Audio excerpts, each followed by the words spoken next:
Բարև ձեզ սիրելի հայրենակիցներ, հույս ունեմ լավ եք եւ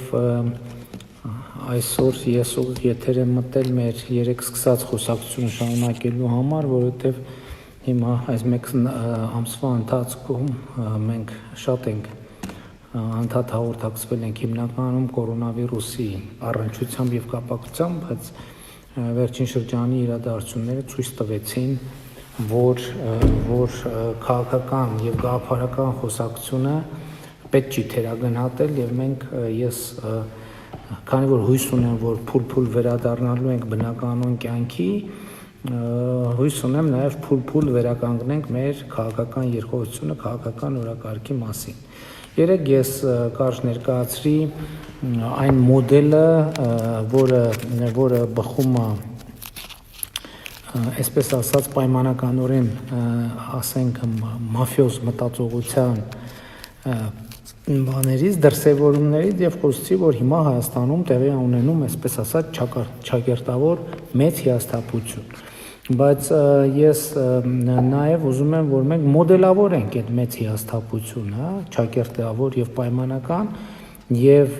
դուրս բերենք մեր հանրության այն շերտերին, խոսենք մեր հանրության այն շերտերի մասին, ովքեր հիասթափվելու կամ հետ հեղափոխական այս շրջանում հիասթափվելու շատ կոնկրետ պատճառ ունեն եւ փորձենք հասկանալ թե ինչքանով է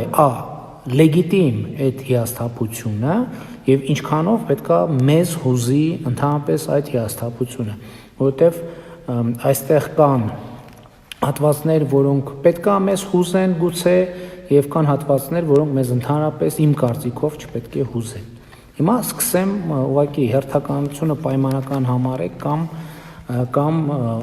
ակնհայտ դեպքերից պակաս ակնհայտ դեպքեր։ Հիմա ովքեր Հայաստանի Հանրապետությունում եթեղափոխական 2 տարվա ընթացքում հիասթափվելու պատճառ ունեն։ Առաջին խումբը դա նախորդ իշխանության ներկայացուցիչներն են, որովհետև եթե մենք մի հատ հետ գնանք եւ ընդհանուր նրանց դիրքորոշումը եւ ասելիքը ձևակերպենք, հետեւյալները սկսած 2018 թվականի մայիս ամսվանից նրանց ներքին ասացի ենթատեքստը այն է, որ այս բանը, այսպես ասած այս խնջույքը հեղափոխական շուտով կավարտվի եւ ամեն ինչ կվերադառնա իր նախկին տեղը։ Եվ նրանք էլի մեր երբեմնի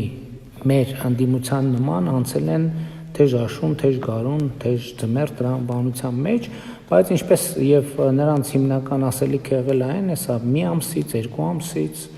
ամեն ինչ իրենց տրամաբանությամբ լավ է լինելու բայց ինչպես տեսնում եք 2 տարին լրացել է եւ հորիզոնում չի երևում որևէ բան, որ կարող է արդարացնել նրանց հույսերը եւ ուրեմն հիասթափության պատճառներ առաջինը իդ հեղափոխական վերջին 2 տարուց ունեն նախկին իշխանության ներկայացուցիչները։ Հաջորդ խումբը, որը հիասթափվելու շատ կոնկրետ պատճառ ունի, դա նախկին իշխանության ենթակառուցվածքի մեջ ներգրաված մարդիկ են։ Ովքեր են այդ մարդիկ։ Օրինակ Հայաստանում կար,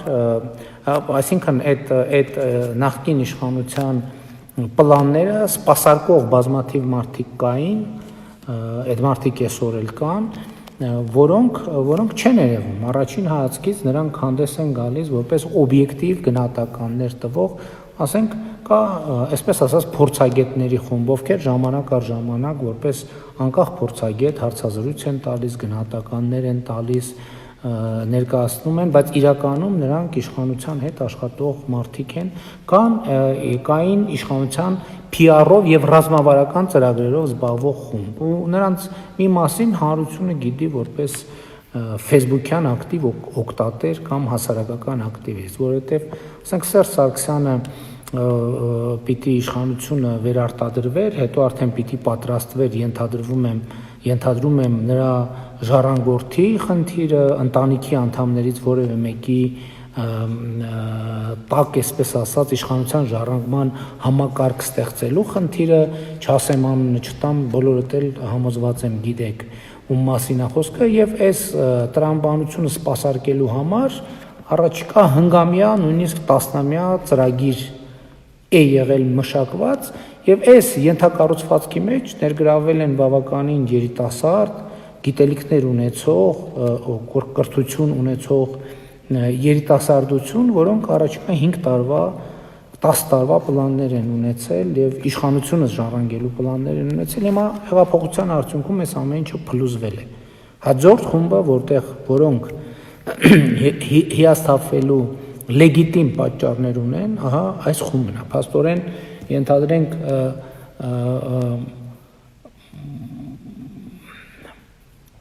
աներփեսա օպերացիան, որը առաջիկա 10 տարվա համար շատերին պետք է ապահովեր աշխատանք,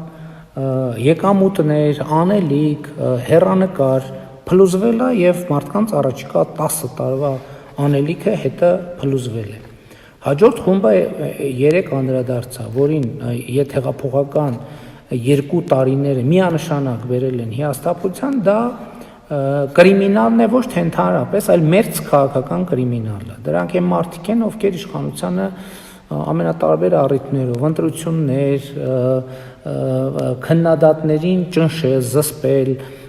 քաղաքական, այսպես ասած, պտուտակները ձգել, ծառայություններ են մատուցել եւ դրա դիմաց ստացել են որոշակի արտոնություններ։ Հիմա 2 տարի իշխանությունը ոչ միայն նրանց ծառայությունների կարիքը չունի, այլև ընդհանրապես այսօր կրիմինալ երևույթների դեմ պայքարում է անընդհատ նեղացնելով այն դաշտը, որտեղ կրիմինալ երևույթները կարող են ընդհանրապես ինչ-որ դրսևորում ունենալ։ Բնականաբար սա իր հետ բերում է հիասթափություն, որովհետև այդ մարդիկ էլ առաջիկա 10 տարիների, եթե ոչ ավելի համար, իրենց պլանները կառուցել են, որ իրանք պետքա, այսպես ասած, մերձ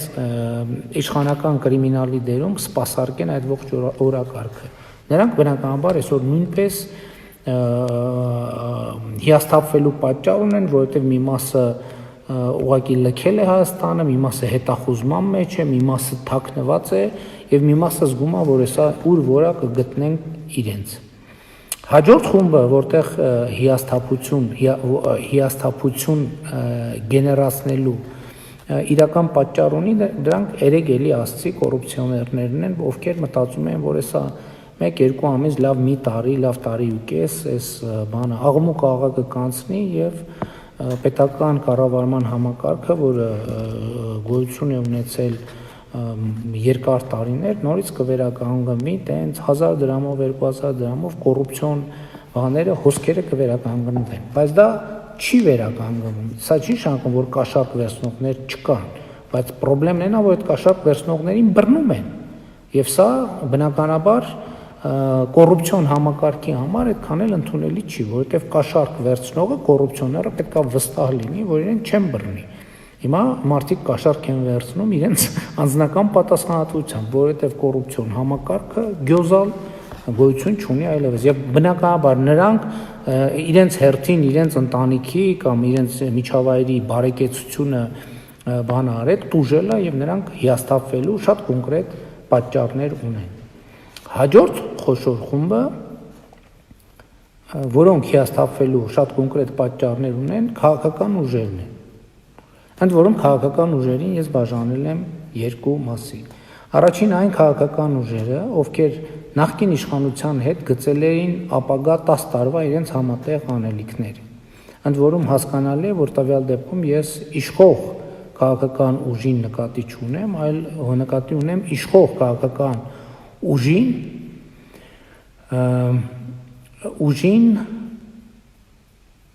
սպասարկող։ Ընդ որում ոմանք պիտի սպասարկեին կառուցողական ընդդիմության դերում, ոմանք ոչ այդքան կառուցողական ընդդիմության դերում, բայց դա ընդհանուր մի պլան էր, որ ամեն մեկը իր դերակատարումը պիտի ունենար։ Հիմա այս քաղաքական սեգմենտի համար նույնպես առաջիկա 10 տարվա պլանները փլուզվել են հեղափոխության արդյունքում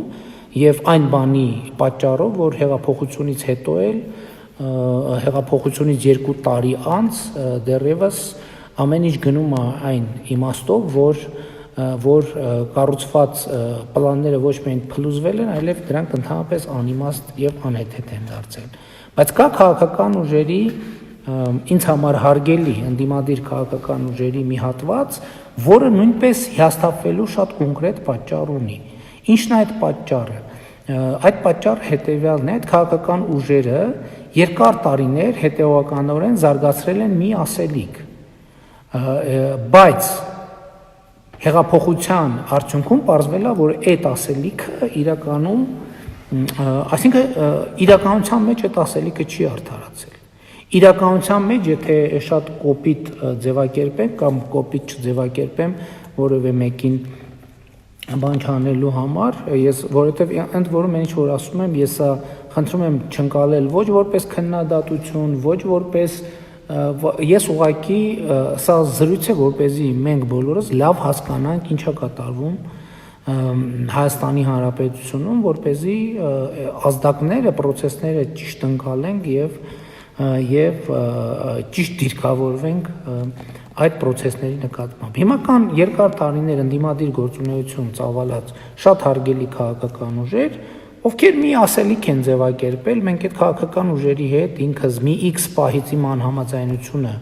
ֆիքսել եմ եւ մենք գնացել ենք տարբեր ճանապարհներով։ Եվ հիմա եկել է տեղի ունեցել հեղափոխությունը, մինչդեռ այդ ուժերը երկար տարիներ պնդում էին, որ այն ինչ որ մենք ենք ասում, դա անհեթեթություն է, անիմաստ է, պրոյեկտ է եւ այլն եւ այլն։ Բայց փաստ հեղափոխությունը տեղի է ունեցել։ Եվ այն ուժերը, ովքեր երկար տարիներ հակառակ տրամաբանություն էին առաջարկում, իրենց ասելիքը ըստ էության զրկվել են քաղաքական ասելիքից եւ նրանք նույնպես լեգիտիմ պատճառ ունեն հիասթափության։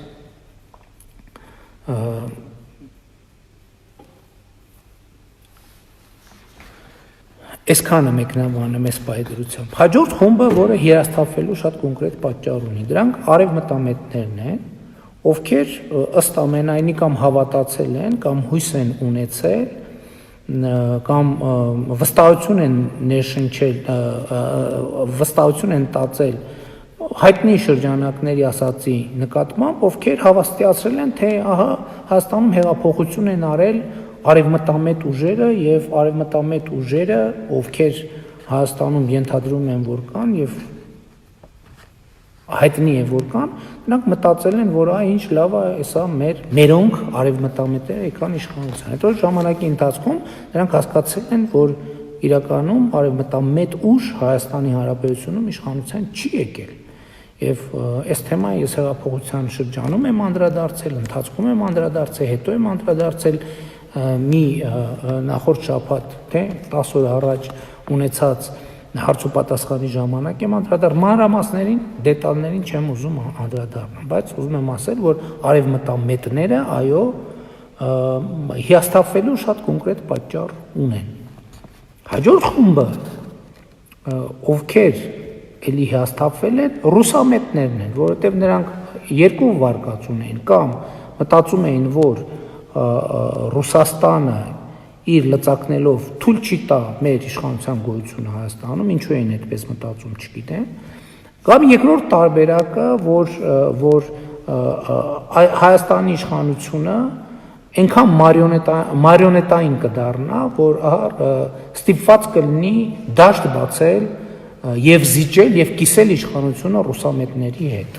Ընդ որում արևմտամետների պարագայում նույնպես այս երևույթը կար, բայց նրանք հիմա էլ են հիասթափված, որովհետև հասկանում են, որ իրենց ընկալած սցենարից ոչ մեկը չի գործում եւ ոնց որ թե չէ գործելու, եւ հետեւաբար նրանք նույնպես հիասթափվելու շատ պատճառներ ունեն։ Հաջորդ խումբը, որը հիասթափվելու պատճառ ունի, դա օլիգարխիան է կամ նախկին օլիգարխիան, որը զրկվել է շատ կոնկրետ արտոնություններից։ Օրինակ, ինչ արտոնությունից է զրկվել, ես չեմ ուզում շատ խորանամ քաղաքական բովանդակության մեջ։ Օրինակ, հիմա այն մարդիկ, ովքեր հեղափոխությունից առաջ երթևեկում էին ավտոշարասյուններով, սրանից բխող հետևանքներով, Հիմա չեն երթևեկում ավտոշարասյուններով։ Սա պրիմիտիվ բան է գուցե, հա, ես ինքը քաղաքական լուրջ բովանդակություն չունի, բայց սիմվոլիկ նշանակություն ունի։ Եվ նրանց համար, նրանք էլ սկզբից մտածում են, դե սա հեղափոխության աղմուկ աղաղակ է, Էսա իշխանությունը կսկսի իրենց դիմել տարբեր հարցերով, բայց իշխանությունը չի դիմում այսօր։ Իշխանությունը այսօր մեր մեծահարուստ հայրենակիցներին ոչ մի հարցով չի դիմում։ Միայն մի հարցով է դիմում, ասում է գործունեություն ծավալեք օրինական, վճարեք օրինական հարկերը։ Եվ հետևաբար, երբ որ չի դիմում, կոմպրոմիսների, առևտուրների որևէ անհրաժեշտություն չունի։ Սրա արդյունքում այն արտոնությունները, որից զրկվել են, շարունակում են չգործել։ Եվ նախկին օլիգարխիան, էլի անդրադարձել եմ ինչու եմ ներկա նախկին այս բառերը օգտագործում, էլի հիասթափվելու պատճառ ունի։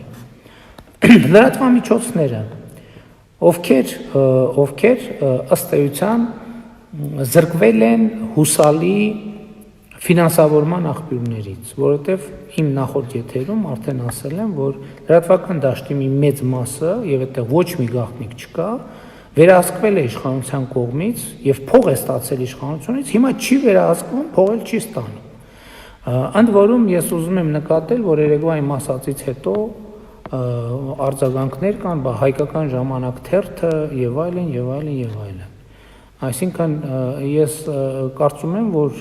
շատ լավ առիթ է, որպեսզի հայկական ժամանակ թերթը հանդես գա հաշվետվությամբ եւ իր վերջին հիմնադրման օրից կամ վերահիմնադրման օրից հանրությանը հաշվետվություն տա, որտեղ ես պիտի որ ես հիմա այդքան վստահ չեմ, թող հաշվետվությունները լինեն, բայց ես կարծում եմ, որ երրորդ հանրապետության պատմության ամենամեծ հարկ վճարող օրաթերթն է եղել հայկական ժամանակ օրաթերթը, համենայն դեպս այն ժամանակաշրջանում, որ ես ներգրաված եմ եղել եւ տեղեկատվություն ունեմ, եւ հետո ոնց է եղել այդ թվերից կպարզեմ, բայց պարզա որ լրատվամիջոցների կյանքը նույնպես առաջիկա 10 տարվա համար պլանավորված է եղել եւ դա փլուզվել է եւ այսօր իշխանությունը չի վերահսկում լրատվամիջոցներին եւ չի էլ վճարում լրատվամիջոցներին, չնայած իմ վարչապետ դառնալու առաջին օրից այս հարցը եղել է մեր օրակարգում, թե մենք ինչպես պետք է անենք, ինչ կառուցակարգեր պետք է ստեղծենք, որպեսզի լրատվամիջոցների ազատության համար ստեղծենք երաշխիքներ եւ այսօր ինչքան գիտեմ ազգային ժողովում կա նախագիծ, որը քննարկվում է, արդեն պիտի քննարկված լինել, բայց կարծում եմ կորոնավիրուսի պատճառով մի քիչ հետաձգվել է, բայց կարծում եմ այստեղ լրատվամիջոցների մի զգալի մասը նույնպես հիասթափվելու շատ կոնկրետ պատճառ ունի, որովհետև այնտեղ էլ եղել են առնվազն միջնաժամկետ պլաններ եւ երկարաժամկետ գործած համակարգեր, որոնք փլուզվել են։ Իմիջիայլոց ակնհայտորեն լրատվամիջոցների մի շատ մեծ մասը շարունակում է ֆինանսավորվել նախկին իշխանության ներկայացուցիչների կողմից, բայց հիասթափության պատճառն այն է, որ բոլորը հասկանում են, որ այդ իրավիճակը երկար չի տևելու, որովհետև շուտով այդ նախկին իշխանության ներկայացուցիչները ուղղակի փող չեն ունենալու, որ ֆինանսավորեն։ Հետևաբար ինչ է լինելու այդ լրատվամիջոցների հետ։ Սա հարց է, որ լեգիտիմ է եւ մենք պետք է մտածենք, թե ինչ պետք է անենք Հայաստանում ազատ մամուլի զարգացումը եւ խոսքի ազատության զարգացումը խթանելու համար։ Ես հաջորդ կետը մտածում էի այդ մասին պիտի ասեմ, թե չասեմ, բայց քանի որ խոսակցությունը բացվել է, պետք է ասել։ Հաջորդ խավը, որը հիասթափվելու շատ կոնկրետ պատճառներ ունի, պայմանականորեն ասած հոգևորականությունն է։ Ինչու հիասթափվելու պատճառ ունի հոգևորականությունը ժամանակակից Հայաստանում, որովհետև ինչքան Հայաստանում ինչքան որ ընդգծվում է գաղափարական իշխանության գոյության փաստը, այնքան ավելի ակնհայտ է դառնում Հայաստանում հոգևոր կյանքի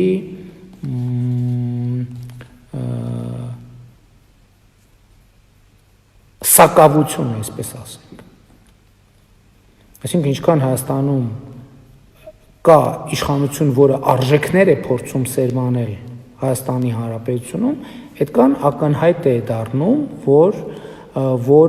հոգևոր կյանքը արժեքների սերմանման եւ գաղափարների սերմանման արդյունքով ունի մեծ բացեր եւ մեծ խնդիրներ։ Եվ հետեւաբար սա հոգևորականության համար առաջացնում է լրջագույն հիասթափություն կամ լրջագույն դիսկոմֆորտներ, որովհետեւ մենք շատ դեպքերում տեսնում ենք ավելի շատ հոգևորականության գործունեության մեջ ավելի շատ քաղաքականություն, երբեմն քաղաքական ինտրիգներ, քան բուն էության մեջ եկեք սենց ուղիղ ասեմ աստվածաշնչից եւ նրա գաղափարախոսությունից բխող գործունեություն։ Ես օրինակ որպես մարդ, որ շատ կարևոր է համարում քրիստոնեական տեսությունը, ես ինձ հարց եմ տալիս այսօրվա մեր հոգևոր կյանքը արդյոք մեզ մոտեցնում է աստվածաշնչյան տեքստին եւ գաղափարախոսությանը, նոր կտակարանին եւ նրա գաղափարախոսությանը, եւ ես վստահ չեմ, որ այդ հարցին կարող եմ դրական պատասխան տալ։ Հիասթափության հաջորդ աղբյուր կարող են լինել եւ այն սփյուռքի մեր շատ սիրելի որոշ կառույցներ։ Ինչու համար, որովհետեւ բավականին երկար ժամանակ սփյուռքի մի շարք կառույցներ իրենք եղել են միջնորդ Հայաստանի կառավարության եւ սփյուռքի միջև խոսակցության։ Այսօր այդ երևույթը տրանսֆորմացվում է, փոխվում է, որովհետև այսօր կառավարությունը հիմա ես նստած, հիմա խոսում եմ ձեզ հետ եւ այստեղ չկա բաժանում։ Ես սփյուռքի հետ եմ խոսում, թե Հայաստանի։ Որովհետև հիմա այս ժամին, ասենք, Հայաստանն է ներգրավված, այսա գիշերը ներգրավված կլինի այս խոսակցությանը սփյուռքը։ Բայց ընդհանուր առմամբ կա կառուցվածքային մի խնդրեմ, որ մենք ինչքան շուտ արձանագրենք այդ խնդրեմը, ավելի ճշգրիտ կլինենք սփյուռքի մեր քաղաքականության մեջ։ Օրինակ 30 տարի առաջ, 30 կամ 40 տարի առաջ սփյուռքի 90%-ը կապված էր այս կամ այն սփյուռքյան կազմակերպության հետ։ Այսինքն ինստիտուցիոնալ կառուցված գոյություն ուներ, եւ սփյուռքի մեր հայության 90%-ը այս կամ այն ձևով տեղավորված էր այդ կառուցվածքի մեջ։ Վերջին 40 տարում այս ինչ որտեղ դժբախտաբար այս տրամաբանությունը փոխվել է։ Եվ հիմա հակառակն է, սփյուռքի 10%-ն է այդ սփյուռքյան կազմակերպությունների կառուցվածքային տրամաբանության մեջ, այն 90%-ը դուրս է մնացել այդ կառուցվածքային տրամաբանությունից։ Եվ ինչքան շուտ մենք սա արձանագրենք, այնքան ավելի արդյունավետ կդարձնենք մեր հարաբերությունները սփյուռքի հետ։ Եվ ես հասկանում եմ, որ այսօրվա իրավիճակը ավելի է բարդացնում խնդիրը, որովհետև հեղափոխությունից ի վեր մենք սփյուռքի հետ խոսում ենք ուղիղ, այսինքն սփյուռքի մարդկանց հետ կոնկրետ անհատի քաղաքացու հետ խոսում ենք ուղիղ։ Եվ սա լավ է, սա իր հերթին բերում է նաև խնդիրներ։ Ես չեմ ժխտում այդ խնդիրները։ Ես ասում եմ, ես ընդունում եմ, որ այդտեղ կա խնդիր, բայց ինչքան շուտ մենք այս խնդրեմը արձանագրենք եւ ինչքան շուտ այս խնդրեմը մենք արձանագրենք եւ իրար հետ մտածենք, թե ինչպես լուծենք դա, այնքան բոլորիս համար ավելի լավ։ Հաջորդ հիասթափության աղբյուրը ես պայմանականորեն եկեք, անվանեմ, սենց ընդհանուր ձևակերպում եմ տվել, նյութական ակնկալիքով հեղափոխությանը միացած մարդիկ, որովհետև նրանք հույս ունեին, որ հեղափոխությունից հետո հին ազդեցության գոտիներից վերաձևակերպում տեղի կունենա եւ իրենք կստանան շատ կոնկրետ բաժիններ։ Հիմա ես ասենք նույնիսկ կոնկրետ մարդկանց օրինակներ կան, որ սենց տնով տեղով եկել են X պահի ներգրավել են քայլարշավի մեջ, պրոցեսի մեջ, ամբողջությամբ ներգրավել են, հետո տեղի ունեցել հեղափոխությունը, հետո նրանք տարբեր առաջարկներ են, ուզեցել են աշխատեն X պաշտոնում, Y պաշտոնում, ընդգրկվել Իմ քայլը բանի համամասնական ցուցակի մեջ, օբյեկտիվ ինչ-ինչ պատճառներով մերժում են ստացել եւ դրանից մի շաբաթ անց արդեն հայտնվել են նախորդ իշխանության տանիքի ներքո արդարության պայքարի։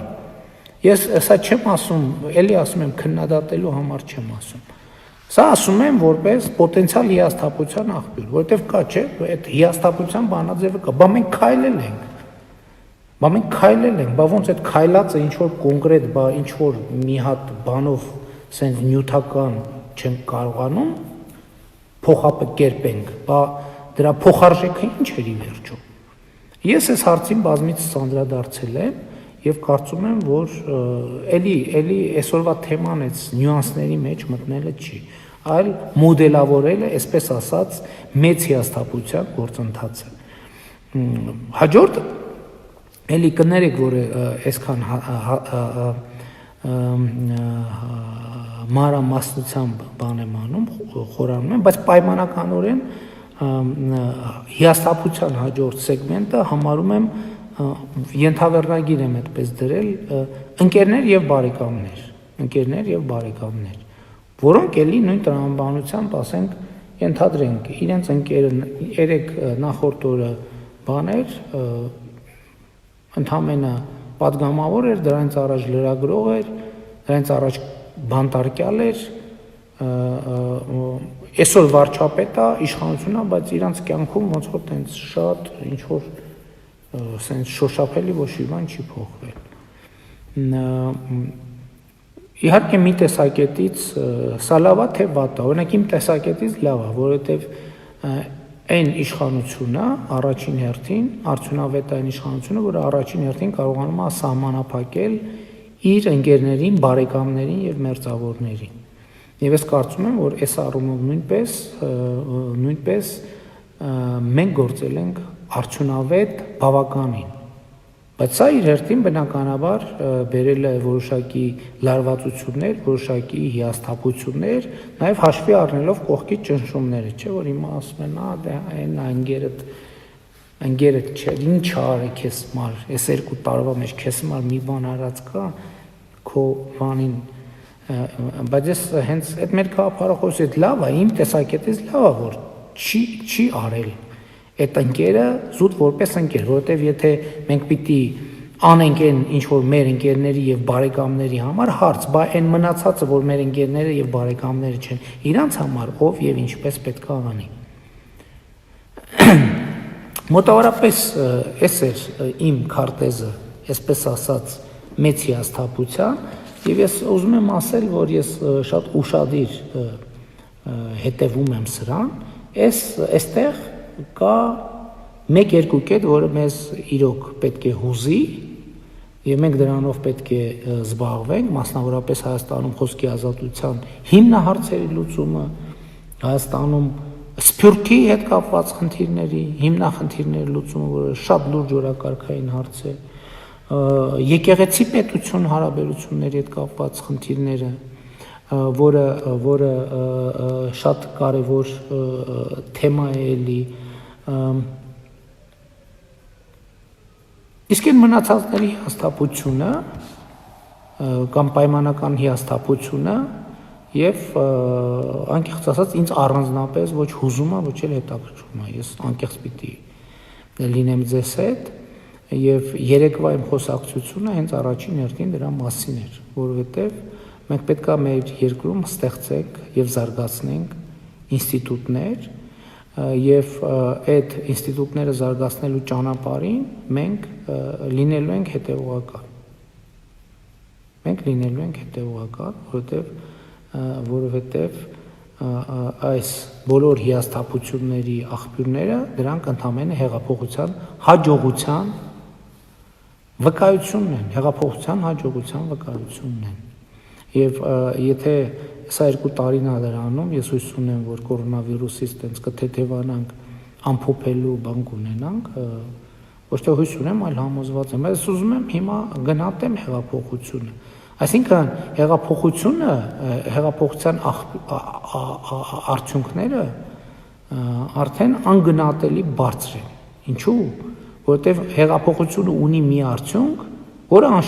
անշրջելի է։ Հեղափոխությունը ուրիշ բան որ արած չլինի եւ չանի էլ ընդհանրապես կամ մի բան, որը ամենակարևորն է եւ ամենահզորն է, որ Հայաստանի քաղաքացին, որ